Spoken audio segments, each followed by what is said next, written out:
Como escrever? Aquele aluno estuda muito, colocando o sujeito no plural. Aqueles alunos estudam muito. Percebeu a alteração no verbo? Mas e agora? Na frase, aquele aluno tem um livro. Se colocarmos o sujeito no plural, aqueles alunos, como fica? E esta terceira frase, aquele aluno vem para a escola. Se colocarmos o sujeito no plural, aqueles alunos, como fica o verbo? Na aula de hoje nós vamos ver como se faz o plural dos verbos ter e vir na terceira pessoa do presente do indicativo. Vem comigo!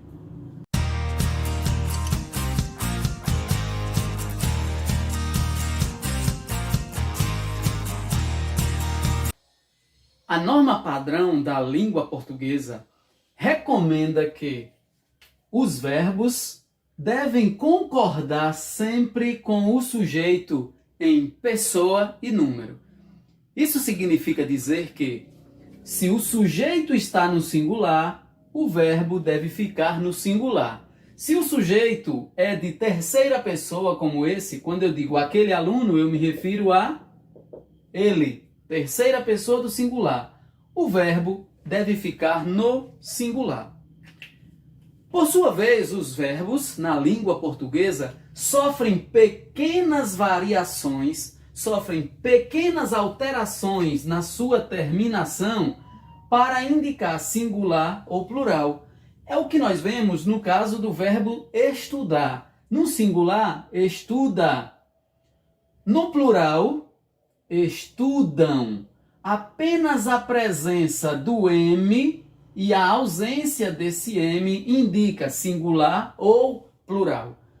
Da mesma forma que acontece com os nomes. Aluno, no singular, não tem o S. No plural, aparece esse S, desinência indicativa de plural. No caso dos verbos, normalmente é o M. Mas isso não acontece com todos os verbos. O caso do verbo estudar é um caso de um verbo regular. E ele tem o seu radical imutável e ele tem também as desinências bastante regulares. Então, a presença do M é o que indica que esse verbo está no plural. Mas e o que ocorre com o verbo ter e o verbo vir? Vamos observar agora que o verbo ter, quando conjugado na terceira pessoa e conjugado no tempo presente, ele oferece uma certa dificuldade para a formação do plural, porque esse verbo já tem o M. Mesmo estando no singular, ele já tem o M, que seria o nosso indicativo de plural. E agora, como se faz? Aquele aluno tem um livro. Aqueles alunos têm livros. Veja bem, a escrita ficou praticamente a mesma. Vai precisar de um outro recurso linguístico para indicar que esse verbo está no plural. Mais uma vez, repito. Normalmente, a desinência que indica o plural dos verbos é o M. Esse verbo já tem o M. E agora, como é que formamos o plural desse verbo?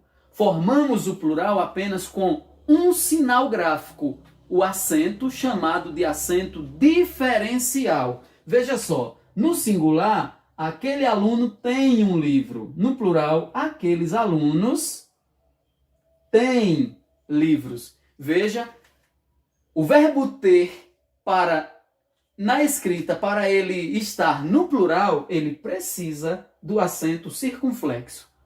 É o elemento linguístico que identifica que o verbo ter na terceira pessoa do plural, o elemento linguístico que indica esse plural é o acento circunflexo. A mesma coisa acontece com o verbo vir. É um verbo que no presente e na terceira pessoa já tem o M. Como é que fazemos o plural desse verbo? Aquele aluno vem para a escola. Aqueles alunos vêm para à escola. Observe que praticamente a escrita é a mesma. O que vai diferenciar, o que vai sinalizar que esse verbo agora está no plural, para então fazer a concordância com o sujeito a que se refere, é apenas o acento circunflexo. Então, preste bastante atenção, porque essa é uma dica interessante para você na hora da escrita. Quando você está escrevendo, é necessário que você cumpra a norma padrão, que você adeque a sua escrita à norma padrão. E a norma padrão recomenda: verbo deve concordar com o sujeito. Sujeito no singular, verbo no singular. Sujeito no plural, verbo no plural. Mas e o verbo ter e o verbo vir? Como é que formamos o plural? Então, estou repetindo já dando uma revisão. Verbo ter na terceira pessoa do singular? Tem. No plural? Tem.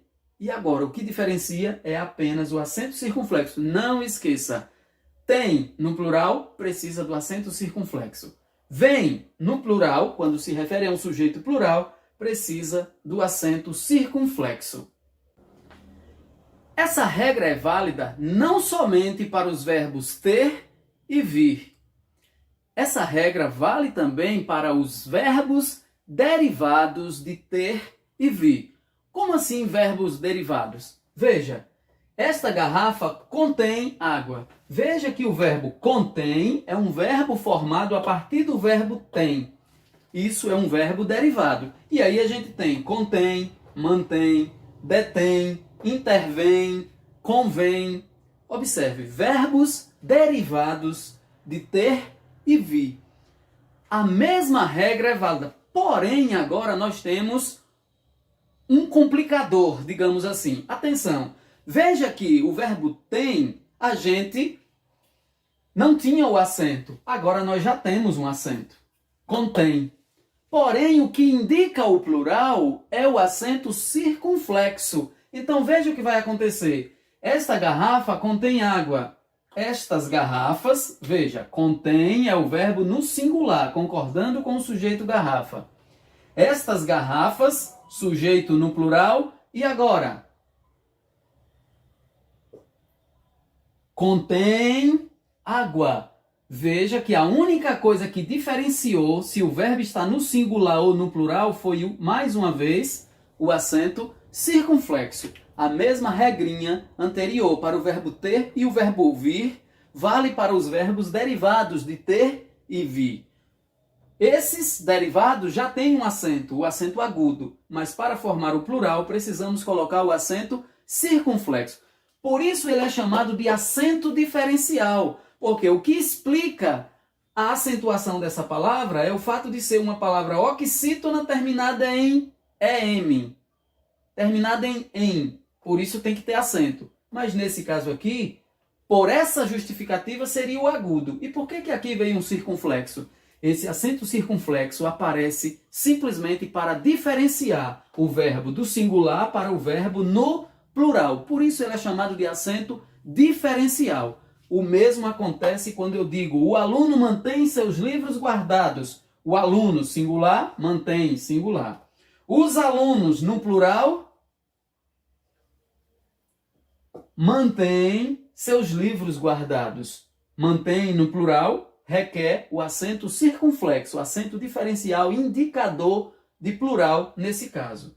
O mesmo vale para um verbo, verbos também derivados do verbo vir. Intervém. A família intervém na decisão da escola. As famílias intervêm na decisão da escola.